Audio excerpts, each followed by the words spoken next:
इमरान खान साहब ने कहा जाओ उनको बोलो जो मेरे मुतालबात है उनके ऊपर काम करें, फिर मैं देखता हूं क्या करना है। यानी ये वो आदमी है जिसको पकड़ के पाकिस्तान की एस्टेब्लिशमेंट ने जिस वक्त जेल में डाला तो उन्हें ऐसा लगता था कि ये माफिया मांगेगा।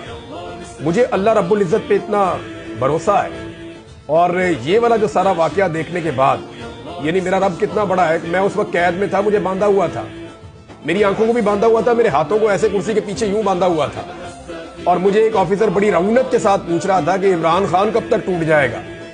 तो तब मैंने उन लोगों को ये बात बताई थी कि आपके पास 15 दिन है, आप कर लें उसके साथ जो आपने मामला करना है। वो फिर बाहर नहीं आएगा, आपके पास प्लान नहीं है उसको बाहर निकालने का, कैसे आप निकालेंगे बाहर।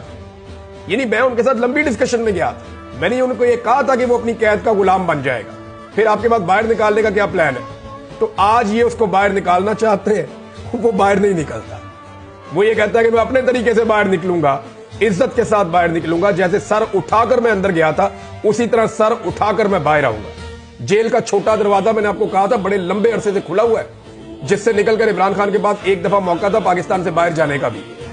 आज इमरान खान साहब ने कंफर्म भी किया सहाफियों से जो खबरें आ रही हैं कि जनाब अटक जेल में मेरे पास ये ऑप्शन थी कि मैं पाकिस्तान से बाहर 3 साल के लिए चला जाता, मैं नहीं गया।